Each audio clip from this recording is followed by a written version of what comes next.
So we'll start off with, hey, we're talking about the 3 core emotions today. Oh, there's only 3 core emotions? Yeah, you want to guess? And then we'll do a guess for 20 minutes. Everybody will write every emotion they can come up with. And then we whittle it down to the 3, which are joy, fear, and sadness. And then what we teach is, for instance, after the exercise, which is a lot of fun and it's interactive, that anger, everybody talks about anger. It's like the first one they bring up. That's a combination of fear and sadness.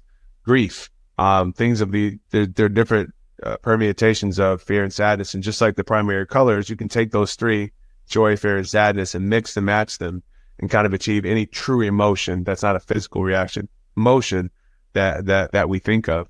And so that's a lesson. And so then the following week, you keep a journal or your phone, and every time you feel anger or anxiety or whatever, you start to see, how can I chart this back to fear, sadness, and joy? Joe Frazier was on tour with his band, and after they got done with whatever they did, they came in to see us, and they ended up coming up on stage. So I actually got to play a few songs with with Joe Frazier. It was a blast. I tell the truth. They said he didn't have a good singing voice at all. Tell the truth. He sounded horrible. That's what I but he sang it like it was with him. I'm not gonna mess with that guy. What you gonna do about it, right? I told him he sounded great though. Oh man, Joe, you sound great. No, you know what though? It wasn't even about his voice. It was about the presence that he carried and the charisma and all that. And the crowd loved it. We loved it. It didn't matter if it was always simple. Yeah. It was great. It was a great experience. First of all, how's your dad doing? Is he doing all right? Yeah, my dad's doing great, man. My dad's doing great. He has to watch his blood pressure and cholesterol just like everybody else, but he's been so blessed. He's had 2 knee surgeries, back surgery, elbow surgery, no need for brain surgery. He's as sharp as he's ever been. Actually sharper. It's interesting. Because he's looking after his health so much these days that it's like he's gotten smarter. I went down and listened to him preach the other day, and he's just so good, man. So I think he doesn't miss a beat. He's on top of it. We talk about stuff from 1952, 53, when he was a baby, basically a kid. We talked stuff from 1969, the 70s, the 80s, the 90s, yesterday. And for him to be 75 and his brain be so sharp, it's a true blessing. But it's because he worked himself to the bone, and he made sure no matter how he looked in the ring, sometimes he looked a little heavier and people would make jokes about it. He was always in better shape than the other guy on the other side in front of him, believe it or not. George Foreman III, G3, welcome to Your Health Matters. How you doing, my friend? Doing great, man. Doing great. Excited to be with you and hopefully have a good conversation for your listeners. Well, me too. Yeah, I really appreciate you taking the time today. You and I met, and I don't expect you to remember meeting me, so don't lie and say you remember. I remember you were dressed a little bit better than you are now, but I remember you. Okay, I met you and your brother G2 at a function at the night before the URSA conference that I went to, and we were hanging out and talking. I was just thinking, man, these 2 guys, they're gentlemen. And we were just talking before we started rolling here about eye contact and attention, and just right away, just had such a great warm feeling. So I also know that you're doing a lot of great work in the arena, of keeping people engaged in movement, keeping the brain, the body healthy. And I love to share some of what you've done with that. I know that a while back, you started a company called Everybody Fights. You now have something called Craft Boxing. Yeah. And you told me about that last year, and I'm sorry, but I forgot about Craft. But you said you were also on the West Coast now too, right? Yeah. Now I live in Calabasas, and we have a gym in Calabasas called Craft Boxing. That's our home base, kind of headquarters, office. But it's also a retail gym that people can use to come train. And, we provide programming and education so that gyms anywhere can provide boxing fitness to their community. So this is our home base where we cook everything up, make sure it works before we ship it out. And I always wanted to make sure that if I did something like this, I wasn't saying, buy my program, trust me, it works. I can say, we're doing this every day right here, and we're sure it works. I love that. Yeah, I love that. So now I was just wanted to go back a little bit in time because you've had a professional boxing career as well Yeah. and did really well in that. And what was your inspiration, let's say, to transition from professional boxing to founding both of these companies? Yeah. I think my inspiration to start Everybody Fights and then now Craft Boxing was, well, I grew up in a youth center. So my dad started a nonprofit youth center back in 1983 to keep kids off the street. That was the year I was born. And then I was eventually able to learn how to be a trainer in that same gym. And I had an amateur boxing team of about 13 fighters. And long story short, I realized pretty quickly that a lot of people would say that they wanted to be there to box, but they just needed a place to be in the middle of the day. Uh-huh. And these were all people that maybe weren't on sports teams. They weren't on, they just didn't have a place to be. I'll put it that way. And the boxing gym provided a place to be. And then when they left, they could tell people I'm boxing, which is a sense of achievement. It's an identity. And then when it came time to fight, the 13 to 15 fighters, only 2 or 3 of them wanted to fight. And I'd be like, why are you guys training so much? So long story short, but then you'd see some of them lose weight. Maybe their wife or their husband starts showing up at the gym to train with them. And I could tell there was something powerful happening here. So I wanted to do a for-profit version because, the nonprofit was basically all my dad's money coming out of his piggy bank. And I said, this can't last forever. I created a for-profit version. Then we could. So I started Everybody Fights. And that's where the passion came from, because while I was boxing, I was training at the youth center. So I boxed in the morning and the evening. And then in midday, I trained people. I realized I love teaching way more than I love fighting, even though I do love fighting. And I also could tell that I have I like to fight and it's fun. And I think I have an aptitude for it. But physically, like endurance, yes, but speed and reflexes, there's a lot of things that don't come natural to me that come natural to some of my other siblings. But teaching came very natural to me. So I was like, I like it. I'm good at it. Prior to boxing, I spent 6 or 7 years in the business world. That's really like was my original first love. Went to business school, and I said, man, I can combine all these passions into one thing. Let's open a business where we make money selling boxing, and so I could so I could pay my bills between fights, because I couldn't count on fights to pay my bills. And then it just got so busy that and we did so well in our first couple of years. I said, let's open another one. Let's open another one. We took some venture capital money, and then I just never stopped. But the original inspiration was seeing that we are creating better outcomes for young men, not just young men and women, young men and women of all ages. And I just said, if I can make a living doing this, I doubt I'll probably box. And that's how it all started.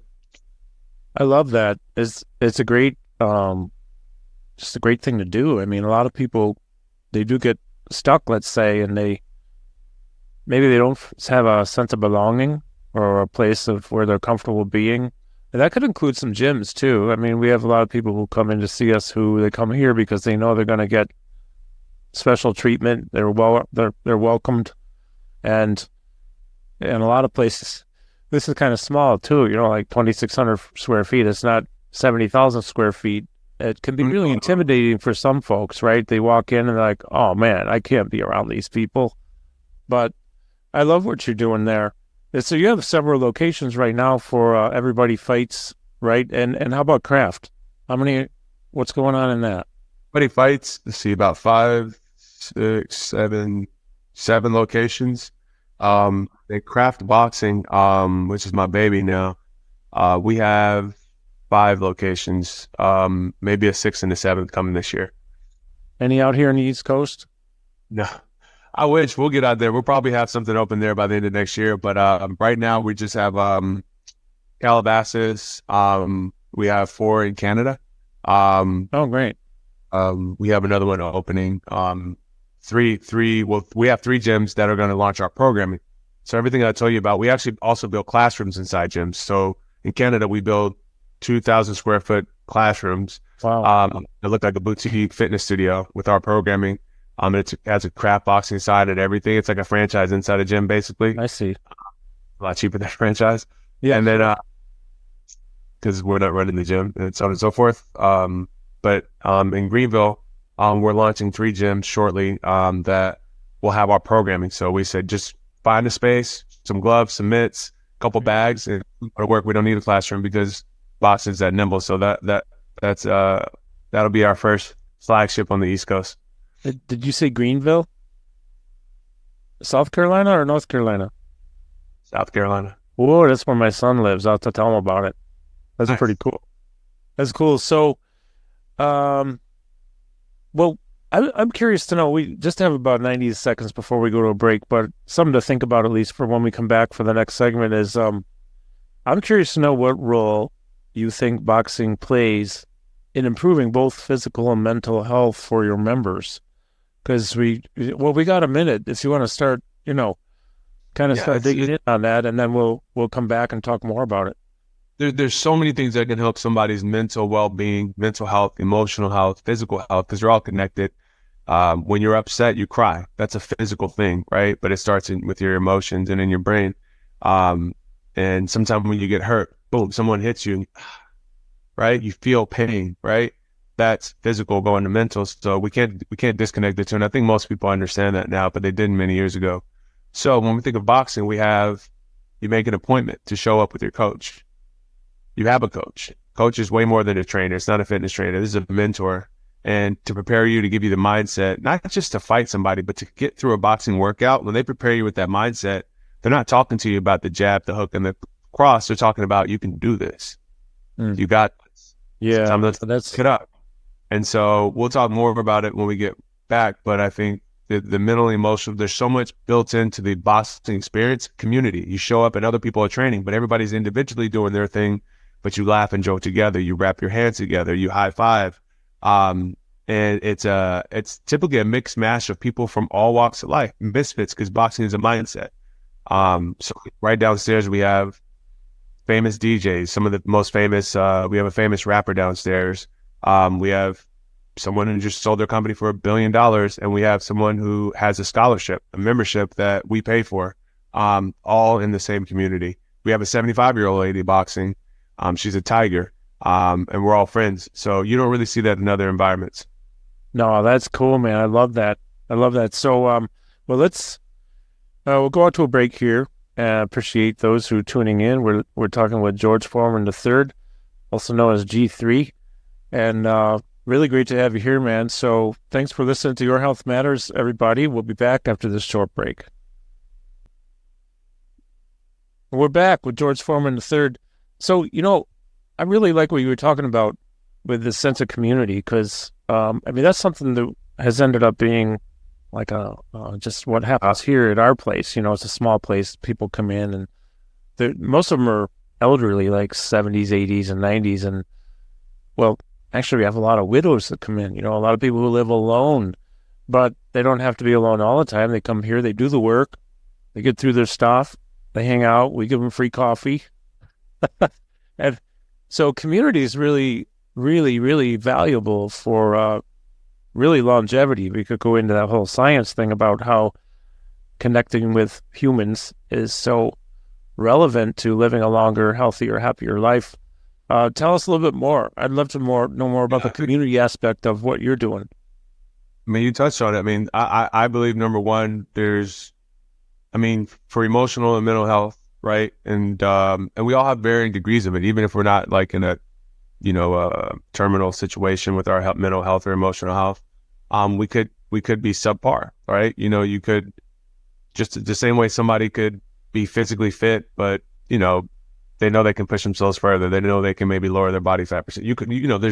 There's a spectrum of health, and you don't have to be mental health. You don't have to be, quote unquote, you don't have to be to a point where you need to be checked in to say, hey, we can still improve here, right?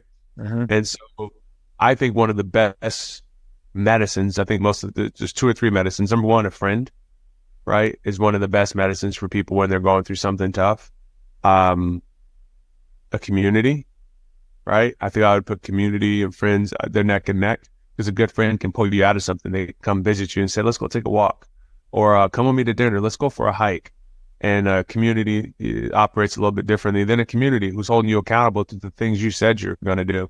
who smiles and is looking for you, waiting for you. You know, if you don't show up, they're like, where you at? That's why the coffee thing. I'm so glad you get free coffee, because people go into Starbucks, and for the most part, there's some places you see it, but for the most part, you go into Starbucks and there's really no community, and coffee shops are about community. It's more transactional. Just it's a business. It's the nature of it. But if at the gym, you go there and you get there 30 minutes early, you cross your legs, sit down and talk and have your coffee.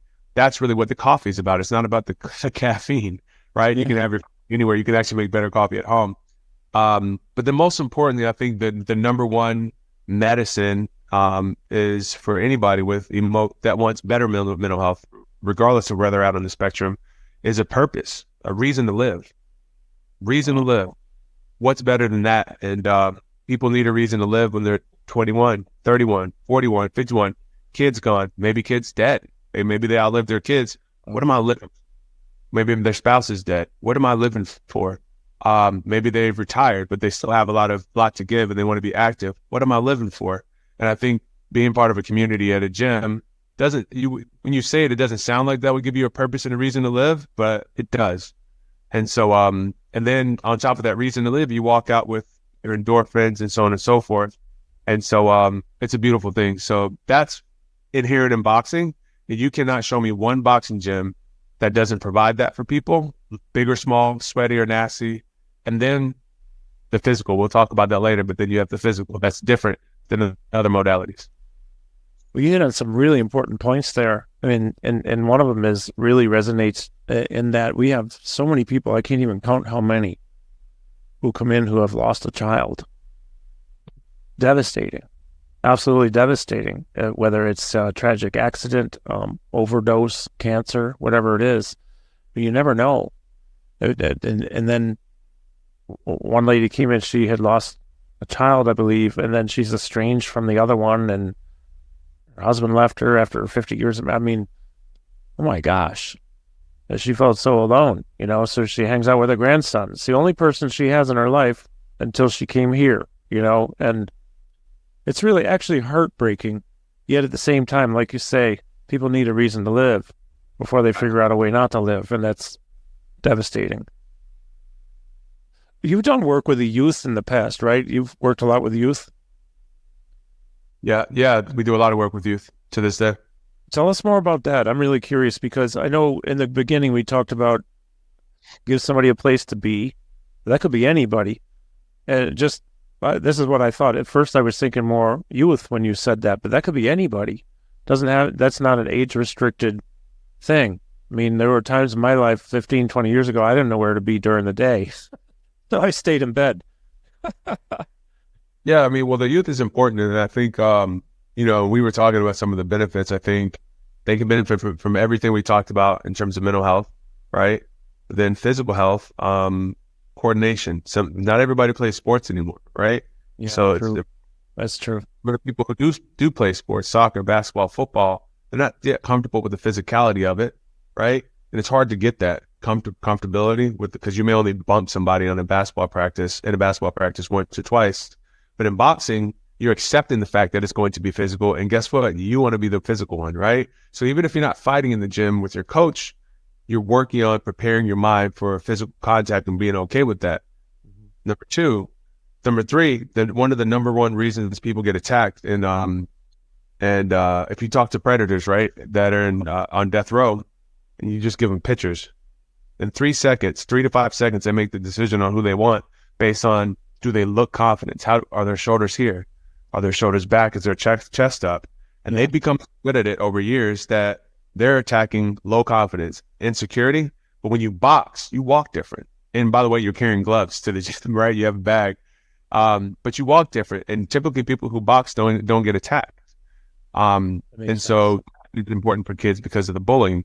And then the physical nature of boxing. A couple things it works you have to have endurance. So you have to be able to run long miles, and that's part of our training.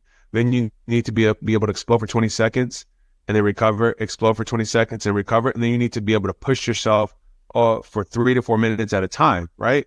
And so the way the body mobilizes, there's 3 ways the body mobilizes energy. You're working all of those pathways at the same time. That's hard to replicate. Your feet are on the ground, they're rooted. You're squeezing your fists tight, grip strength, right? the number one thing that everybody's missing right now that we used to have when we were kids is grip strength. Nobody can hold themselves on bars anymore. And as you get older, your grip strength goes as well. And so I can go on and on. When you punch, there is a study that shows when you land a punch that you stop thinking for a split second, and it touches the reptilian side of your brain. I don't know if that's true, but there's a study that says that. And last but not least, responding to external stimuli in the boxing gym, responding to external stimuli, you have the Dublin bag. You can't control it. Once you hit it, that thing has a mind of its own. Yeah. Then you have the speed bag. You have to get in time with it. Then you have the hand mitts, right? You have to respond. And so, number one, it prevents early onset of dementia and degenerative brain diseases. And it makes you sharper, be able to focus better. I can go on and on, but for people who know in their family that they have a propensity for Alzheimer's or dementia or something like that, start boxing in your 30s. You're going to push that timeline. That's been proven. And if you're already showing signs of it, it's going to slow things down and potentially halt it for a little bit. Everybody can benefit from it, kids and adults. Oh, absolutely. I mean, you get, there's so many advantages. I mean, we're going to go out to a break in a second here, but I want to continue talking about that a little bit because physically and then brain-wise, brain health, there are a lot of benefits to it. So we're talking with George Foreman III, G3, and you're listening to Your Health Matters. We'll be back after this short break, and thanks for listening. Okay, we're back with George Foreman III. You know, when you were talking about this different modalities of training, you got the speed bag, heavy bag, the other one you mentioned that has a mind of its own, mitts. All these things involve, impact forces too. So we know impact forces are good for our bone density. It's good for our muscles. Grip strength is a big one. You get into some of the crossbody patterns. Our hemispheres of our brain connect better and wire better and fire better together, and they work better together in harmony. The more times we do, brain health is like the thing we do here. It's largely what we do, but it helps the brain in a, let's say, neuroplastic sense. Plus, you're getting blood and oxygen going throughout the body and to the brain. And it was funny, we had an interview earlier today with a doctor who pretty much talking the same thing. It's the brain is a very vascular, it's the most vascular organ in our body. We got to keep the blood going and the oxygen for that brain health and to prevent these neurodegenerative disorders. So I love what you're doing with this, and you know your stuff. It's just, well, that's why you're here. You're so impressive and doing such great things. I had to have you on the show. But, I like this idea of, confidence. Predators, they prey on people who don't look as confident. I think it's great to have confidence and a sense of purpose and a sense of belonging. It's huge. Hey, can I ask you a question? First of all, how's your dad doing? Is he doing all right? Yeah, my dad's doing great, man. My dad's doing great. He has to watch his blood pressure and cholesterol just like everybody else, but he's been so blessed. He's had 2 knee surgeries, back surgery, elbow surgery, no need for brain surgery. He's as sharp as he's ever been. Actually sharper. It's interesting. Because he's looking after his health so much these days that it's like he's gotten smarter. I went down and listened to him preach the other day, and he's just so good, man. So I think he doesn't miss a beat. He's on top of it. We talk about stuff from 1952 to 53 when he was a baby, basically a kid. We talked stuff from 1969, the 70s, the 80s, the 90s, yesterday. And for him to be 75 and his brain be so sharp, it's a true blessing. But it's because he worked himself to the bone, and he made sure no matter how he looked in the ring, sometimes he looked a little heavier and people would make jokes about it.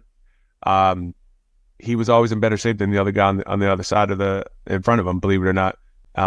So he's doing really good, man. We're blessed. Well, he's obviously a really impressive guy. I got to meet him twice back in the 90s, and I wouldn't mess with him. Wouldn't mess with you either. You guys are strong, handsome. I hope you don't mess with anybody. I don't mess with anybody. But so I'm just gonna joke for a minute. I'm 6'2". You're taller. I'm not used to that. I ain't messing with you. Well, you know how to fight. Or your dad. But the reason I asked you about about your dad is because I really love your dad. I love what he stood for, what he stands for. And I can't help but thinking that, like we said before we started rolling a recording, your dad and your mom did a great job raising you because you guys are class acts. You're the two of, I met G2, G3, just class acts. And I have to wonder, are some of the things you learned about helping people, giving people a sense of purpose, any of this come from your dad or your mom or your family or anybody? Because I know your dad stands for this too.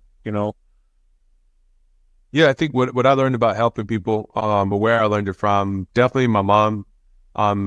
She had me lock me in a room and taught me how to meditate when I was like 4 or 5, and I was doing that I've been doing it since I was 4 or 5. I meditate to this day, and that was early, right? No one, everybody would think you were psycho if you were meditating back then, and so or psycho or what do you call it? What do you call it? Where like you've been hurt or whatever, damaged.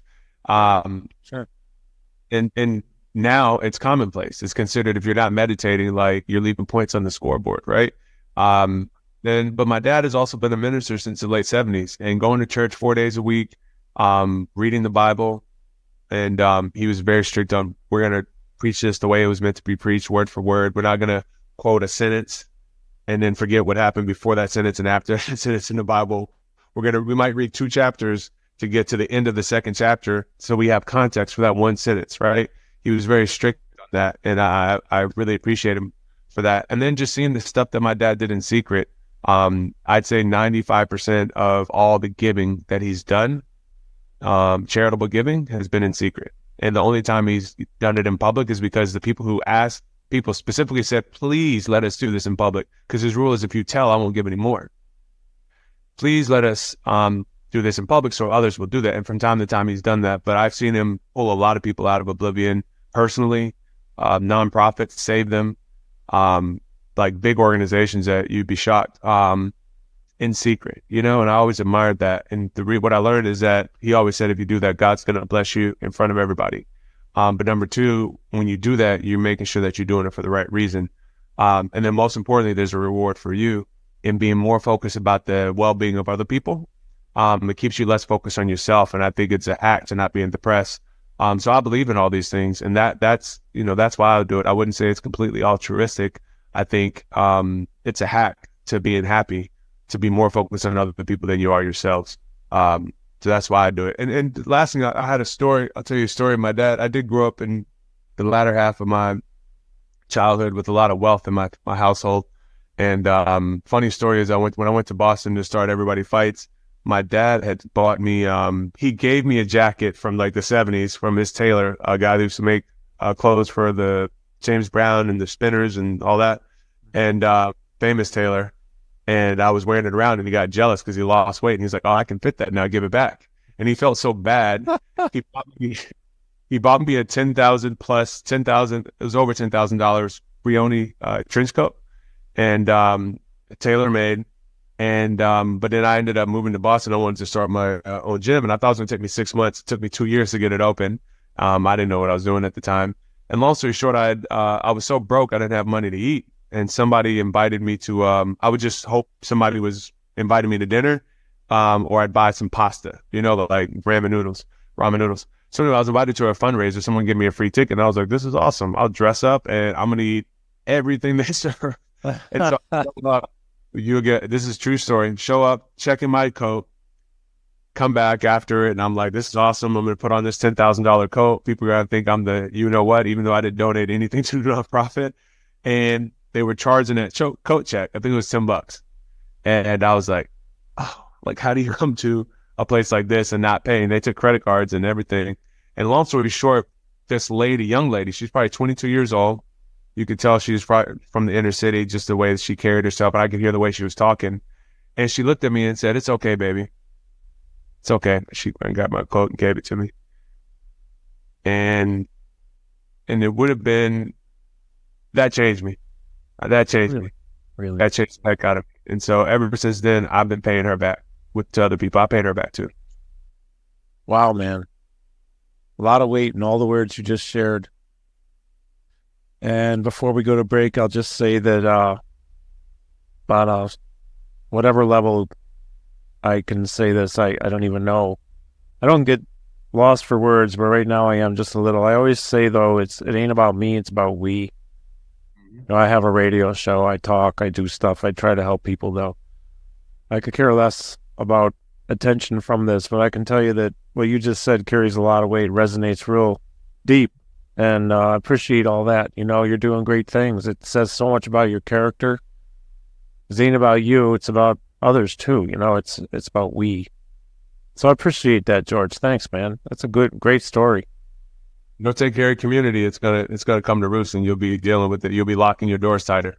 So. Yeah, you don't know, like you can't really predict like what's going to be the thing that can be the catalyst for the change. And here it is. It's this girl, right? So that's a really profound what happened to you. So with that said, folks, we're talking with George Foreman III, G3. Great having you here. And we're going to go out to a break. This is Your Health Matters on the iHeart Network. And we'll be back for one more segment here in just a couple of minutes. All right. We're back. This is Your Health Matters. We're talking with George Foreman III. I understand that you started a nonprofit, and I'd love if you share about this because I know a little bit, but this is a really big deal, man. And a lot of it has to do with emotional health. Is that correct? Yeah. What's the name of this nonprofit? It's called Corner. We're in your corner type thing. Boxing. That's great. So how did this come about? Tell us what's going on, how it came about, and then what do you do? How are you helping people? Yeah, I think it came about because, I realized after being in I'll call it boutique fitness world for 10 years that, to provide a good experience, like you have to charge. You can't charge $20 a month for our gym, $40 a month for our gym. You got to charge $180 to $300 depending on what level of service people want and the class size they want. And if you want good coaches, you got to pay them. So it really is a tough business, especially post COVID. And so people aren't able to really. What I find is only the people who can afford emotional health by way of a gym or therapy at $300 an hour or $200 or have good insurance or know how to use it. Only those will tend to have access. And because there's just too many hurdles, like you go apply to this nonprofit and put your name in and blah, blah, blah, blah, blah. And they check your income and so on and so forth. For the average person, there's too many hurdles and they need help now. And so after doing this for many years, and I come from the nonprofit world of my dad's gym, I realized I don't want to turn anybody down for service anymore. I really don't. I need to get to the point where what I provide fitness wise can be free. And then what we provide emotional health wise can be free. So the first step, and we're just getting started, we started a nonprofit. It's called Corner. And the idea is that we're in your corner, right? And all we do is it could be 15 people, 20 people in a room. We have these discussions about emotional health. And, there is some sharing and people do cry from time to time because we hit on some issues, but the goal is just to teach. So we'll start up with, hey, we're talking about the 3 core emotions today. Oh, there's only 3 core emotions? Yeah, you want to guess? And then we'll do a guess for 20 minutes. Everybody will write every emotion they can come up with. And then we whittle it down to the 3, which are joy, fear, and sadness. And then what we teach is, for instance, after the exercise, which is a lot of fun and it's interactive, that anger, everybody talks about anger. It's like the first one they bring up. That's a combination of fear and sadness. Grief, they're different permutations of fear and sadness. And just like the primary colors, you can take those 3, joy, fear, and sadness, and mix and match them and kind of achieve any true emotion that's not a physical reaction, emotion that we think of. And so that's a lesson. And so then the following week, you keep a journal or your phone, and every time you feel anger or anxiety or whatever, you start to see, how can I chart this back to fear, sadness, and joy? And what it does is it removes the focal point of the person in front of you. You realize how I'm responding to this moment is about something that's happened to me in the past. What happened to me? So that's just 1 week. Every week we have a new lesson. It's about an hour. And in addition to that, on the schedule, we have yoga classes, not Pilates, yoga classes, breathwork classes, and meditation. and in a class that involves all three. So somebody can be here 3 to 4 days a week with the accountability of their same community they're seeing at the classes and be working on their emotional health. And we charge anywhere from 150 to 300 bucks a month. We just started. We haven't charged anybody yet, but we're not turning anybody down. You want to walk in here and get service, we're either just going to do it with our time for free, and hopefully once we have enough donations, and do a few fundraisers and have enough members paying, then I don't have to come out of pocket to do it, but I'll do it as long as I can. And, so that's the motivation behind it. And then we call it the corner because there's a Bible verse that talks about, I think it's in the New Testament, where two or more are gathered, the Spirit of God is present, or something like that. The point was to have church. We just need 2 to 3 people. And that was a very Christian thing, or what people call Christian. And I thought that was the reason the Christian religion grew like a wild, like a weed, basically, in a good way. I mean that. And it was dangerous and weaponized the growth of it against some of the empires that wanted to squelch it. But it was so dangerous because you just needed 2 to 3 people in the room and knowledge of the Bible. You didn't even have to have a Bible, and you had that connection with God. And so that started me. And so the way we run our event, and this is the last thing I'll say, our classes is we'll start with the lesson. It's ran by a lady named Susie. She's a licensed therapist, even though it's not therapy, but she's there in case we need that. And then we have moderators. We explain the goal. We break up into groups. There's a moderator with 2 people and a moderator or more. They run the exercise and they come back and report what we learned. And those moderators, if they can't be here physically, but they have 2 or 3 people that want to come and meet up at their house in Wisconsin, they just turn on their Zoom like we're doing right here, and they do the same thing. And we're scaling that over the next 2 years. So that's what we're doing. That's why we're doing it. And we hope to touch as many people as we can. Wow, that's just fantastic. I have no words to say how good I feel that is, because there's so many people who need that. They need the support, the community.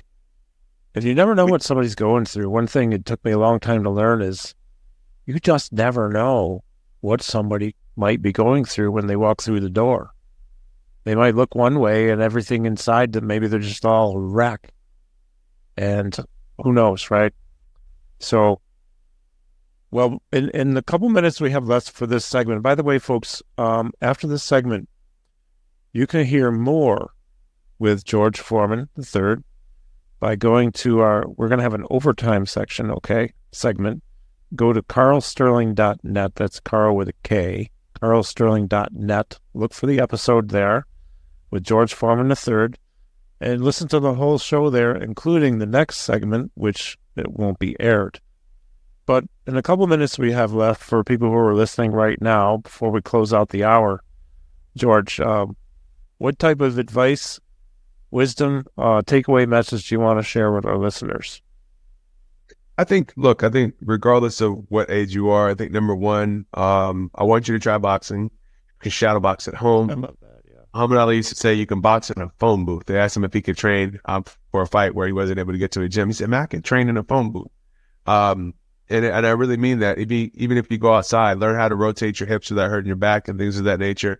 Boxing should be part of something you do. Get a little bag, get a nice soft bag at home. Just throw punches for a couple rounds, 6 minutes. Do that every day. Take a walk, stretch.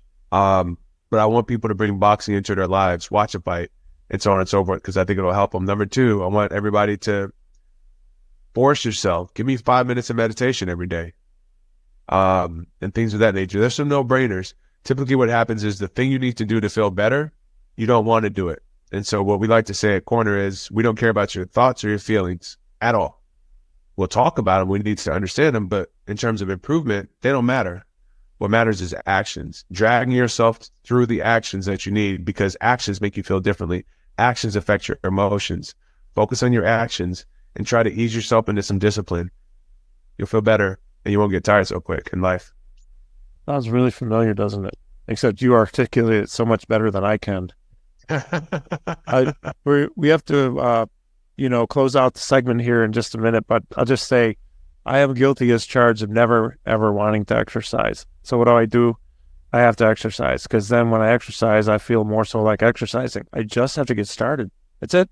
I always feel better. Yeah. Well, George, man, it's really, really great to have you here. So folks, hang on for Well, actually, go to carlsterling.net, Carl with a K. That's where you can find the next segment, the overtime segment. In the meantime, I hope you all have a great week. George, thanks a million for joining us. We really appreciate it. Thank you, man. Enjoyed the talk. Yeah, me too. You're doing great stuff. This is Your Health Matters on the iHeart Network. And go to overtime. We'll be there. And we'll also see you next week for our next episode. All right. We're in overtime with George Foreman III. Wow, that was very insightful. I'd love to just sit and talk with you for hours. You have so much to share. You know, you have a deep, set of knowledge and experience and wisdom, and you're doing so much to help people. I'm so impressed with this. I'm not surprised. You know, I mean, your dad has done a lot too. I know some of this. I have a little story for you. Okay, so I was a musician in a former life, and right down the road from us is the Boxing Hall of Fame.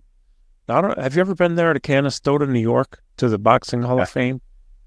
Yeah, okay. I've been there 2 times. Yeah. So I didn't get to talk with your dad at something like that, but I got to talk with Ken Norton every year. Ken was there, towering over me.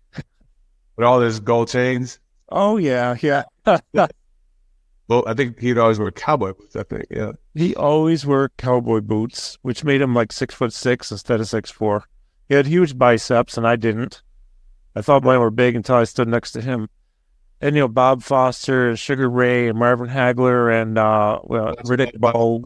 Back in the day, we remember playing a party for Riddick Bowe's surprise birthday party. I mean, there are a lot of luminaries there, but there were stories about your dad, and they were always great. George is doing this, George is doing that, and he's helping people, and he's a class act and a gentleman. And, I'm saying that because really it goes deep into the family, it seems. Like you and your brother, who I met last year, G2. I love what you're doing, and I'm so happy to see this going down the line from your dad to you and whatever. But if you don't mind, could you share a little bit more, maybe things you've done, projects, as you've worked with your dad closely over the years, right? Doing various things. What types of things do you get involved in with your dad? I mean, everything. I think, at the age of about 12, 13, he started, I went to boarding school. So if I wasn't in school, I was at his hip, literally. And my dad never goes anywhere by himself, ever. So I was at that perfect age. I wasn't so young that I was useless, and I wasn't so old that I thought I was too cool to be hanging out with my dad. And he took me everywhere. And so I learned a lot, listening to him on the phone with some of the biggest promoters, athletes, celebrities, agents, ever. Just hearing them chat and so on and so forth.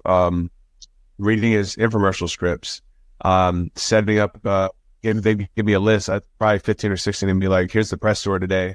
We're doing, 13 interviews, and I have to call him up, set up the phone, quiet, make sure he knows the name of the host and what city we're in. And I was doing stuff like that at a very early age, which just help you absorb and understand things a lot better than if I learned it at 28. And then when I was 21 years old, just now I was 20, he parted ways with his manager and lawyer at the time, and put his management in my lap. He said, "You're my manager now." Oh, wow. He found out I was keeping a job at school, and he told me don't work because he wanted me to get straight A's, which I was. But he found out I was working, and he got upset with me because I didn't lie, but I didn't tell him. And he said, "Well, if you want to work, you have to come work for me." And so I left Pepperdine and transferred to Rice University, moved to Houston, and started working for him full time. And then anything my dad did had to go through me. I had the support of a good attorney, support of a good accountant, but within a couple of years, he was like, "I don't care if they approve it, you better approve. I need to know you approve it." And so that was my life. And somehow I did okay with it. We were actually very successful. At the time, we had sold over 100 million grills units. Now it's well over 130 or more. Oh. And he was like, "Well, 1 in 3 households on average has a grill. Can we get another product in the household? Can we get a spatula? Can we get a shoe, a watch, some big and tall clothes? Can we get a child's book? Can we get a motivational book? Can we get a book, and so on and so forth? So we published maybe 6 or 7 books, licensed or sold our own products to the tune of maybe 8 or 9 products, 2 TV shows, 2 reality TV shows, movie, and so on. And I was at the epicenter of all that, believe it or not. So I got a wealth of experience. So boxing was a hobby for me that turned into a recreation, and it changed my life. But I was able to take all that experience into the things I was doing. So that helped me a lot. But I saw a lot. Oh, I'm sure you did. Did you ever hang out with other boxers like Ali or Norton or any of them? Like is your dad and Ali were pretty close, right? Yeah, they were pretty close. And Ali, his health wasn't that great by the time I kind of came on the scene. But I met him when I was a baby. I remember that. He was actually present at my 16th fight in Cancun, so I got to get a picture with him. But yeah, my dad and Ali would talk almost every other morning or something like that. And Ali was, this is 90s, 2000s, and up until he passed, 2012, 13 or somewhere around there, right before he passed. And they would talk in the morning because he was best in the morning. And then towards the end of the day, he'd kind of slow down. But Ali, till his dying day, he would say stuff. He'd call my dad and they'd gossip about their daughters and their kids. And my dad would say something. He'd say, "What'd you say now? Tell me." Really? Just like some old women. You know what I mean? How older, like how we think. They gossip too, obviously. But, we think of like old women sitting around gossiping and telling everybody's business. That's what they did, like to grandmas. And so they had a strong relationship until the end, and they looked after each other's kids and everything.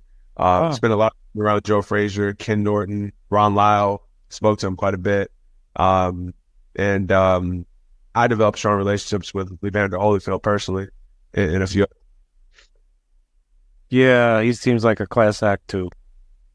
Evander's a real deal, man. He just called me and just boxing. He was a great mentor to me. See, that's really cool. So just a couple of things coming to mind. Like, for example, let's say back in my musician days, I was with a band that was at the Turning Stone Casino, which is right near the Boxing Hall of Fame. And Joe Frazier was on tour with his band.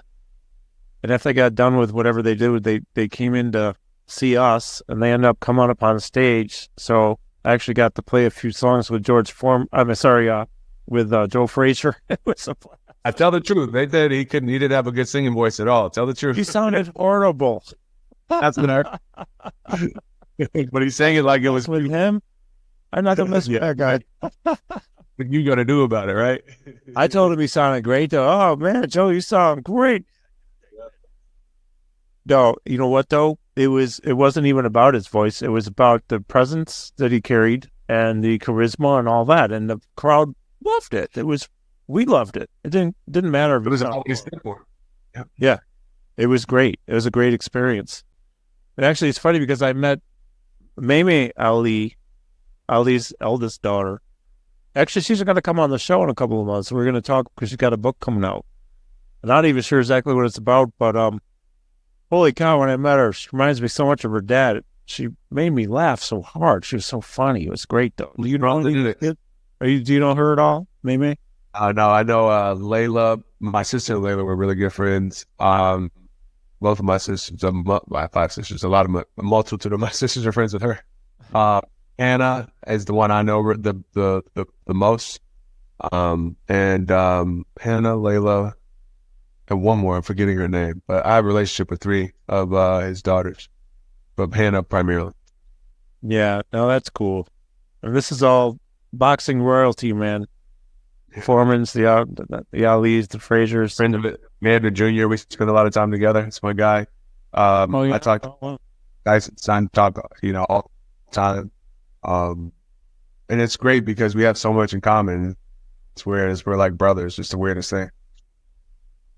Yeah. Do you ever have? So I'm totally just thinking out loud at the moment. I had no intention of asking this, but actually, it just kind of makes me wonder if, like, hanging around with the kids of other boxing royalty, or the fighters themselves, like Ali and Evander. Do you find any common? You have to have noticed some common themes, though, with how boxing is good for us and the values, morals, discipline, persistence. I mean, these traits just seem to be that's who you have to have these, or you can't succeed in that business or any business, probably, right?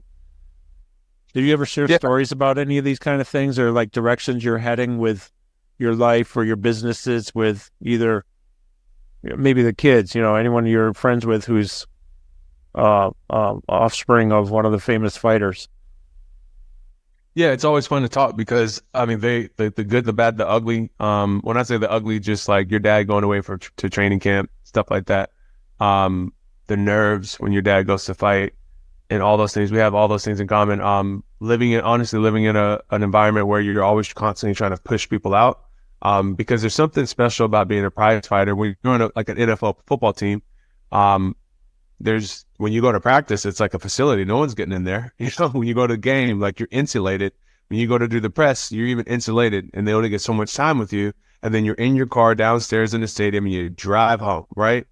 And boxing gyms are way more communal, and so in the environment, and it's a single individual, and you don't have that type of insulation. So there's constantly people coming at you, clawing at you, sucking you dry, money, time, energy, etc. And so you grow up in this really insular environment where you're trying to keep people out. And understanding it's hard to explain unless you've been through it. But we have that in common. And there's positives and negatives. We get raised with great character. But I think the thing we have in common the most that I notice, and it affects our lives, is that we have somebody to look up to. We have somebody to embarrass that we don't want to embarrass, And when you have somebody like that in your life that's achieved something so great, it sounds weird talking about your dad like that, but it's true. The amount of respect you have, number one, you want people to have that same respect for you. And you live a certain life, you talk a certain way when you have respect for somebody, you have someone to look up to, because they've accomplished something so great that everybody got to see all at once. There's something special there, and you get to walk around with them. Only they understand that. Wow. Yeah, it's removed. It's not like that. It's like, whether he's my dad or not, I would have looked up to him, and then he's in the kitchen, right? It changed you. That's profound, though. Yeah, that's really great insight. I appreciate you sharing that. Well, before we go out and end the conversation and end the overtime, let me ask you again, any additional words of takeaway words or words of wisdom you want to share with people? Because you have so much to share. I'm just constantly impressed by you. Yeah. I mean, look, I think at the end of the day, man, what matters to me the most is that people get to be happy. And happiness is a combination of being physical. Happiness is about having a disciplined schedule, like call your mom, call your dad, put that in your calendar, meditate, put that in your calendar, eating at the right times, put that in your calendar, walking, your self-care. Like it should be hard to get it. It should be hard to get an appointment, and you should have to say, no, I'm busy, because you're so focused on self-care to the extent you can. People have to work. But I think people don't spend enough time prioritizing themselves and investing in themselves, and having a schedule of self-care. I think that's the broadest thing I can say. Always having something to look forward to, scheduling your vacations, scheduling your time with your kids. Don't tell them that you scheduled it, but like at 5:30, I'm calling my son. I'm going to read a book to my daughter every single day, and I'm consistent, because that's more important than the length of time you spend with people. It's about being consistent, and it makes you feel better. And so I think living a life where you reverse it, and you're like, oh, my calendar is full of what time I go to work, what time when I get my car fixed, my phone calls, my conference calls. No. Your calendar should be full of all types of stuff, and then you have to adjust those things around your self-care. And I think that's the future of emotional health. Fitness is a part of it, nutrition is a part of it, and of course, meditation and things of that nature, modalities like that's a part of it. And I hope everybody takes it seriously. You're going to live longer. And what I would say, honestly, to anybody who's 50 and older is do everything you can do, overspend, invest, because you got another 10 to 15 years, and you're going to be able to live. You're going to be able to pay to live for another 15 to 20 years if you keep yourself healthy enough. Right now, they're recreating organs. They're literally like creating a liver, the organs that can be put into a human body and function. That's happening in certain countries. The other day, there was a research group that was able to create an embryo with no sperm or egg. Now, it can't grow into a baby yet, but it would send the same hormones to a woman to let her know that she's pregnant, and she would fail or pass a pregnancy or go test positive on a pregnancy test. That's happening right now. That type of technology is there. We can recreate skin cells, bone cells, all these things. We're closer to being able to reverse degenerative brain diseases. So if we say, hey, I'm not going to have that extra sugar or barbecue sauce on my meat. I'm going to preserve my blood sugar. Maintain the right amount of blood sugar, my blood pressure. I'm going to exercise because I'm just trying to get to the next 10 years so I can get to the next 30, 40 years. That's coming. So have hope and don't think I only got another 10, 15 years to live. I'm just going to have this slice of cake. That's not the attitude anymore. That's an old attitude. Nobody's over the hill anymore. It's about staying healthy so you can live to 120, 140 years. The first person to live to 140, 50 years, they're alive right now. Yeah, they are. Yeah. Back. So take it serious. 120, baby. That's what I'm going for, the 120. I've been saying that for a while. Seriously.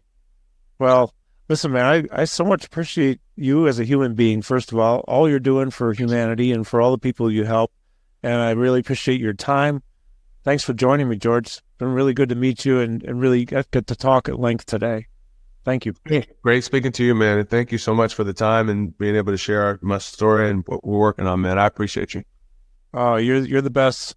And thank you to everybody listening. It's great to have you listening in here. I hope you enjoyed this. I know I sure did. And I'm going to go back and watch and listen again because there are a lot of great knowledge bombs and brain candy in this little talk here coming from you, Mr. Foreman. Yeah, thanks a lot, everybody. Have a great day. Remember to keep moving. Move your body. Use your brain. Preferably do both things at the same time. Maybe try some boxing because then you'll be using your brain, you're improving your reaction time, all kinds of different things. You'll be conditioning yourself and you're going to feel really good about yourself. So thanks for listening. Have a great day. We'll be back next week with another show.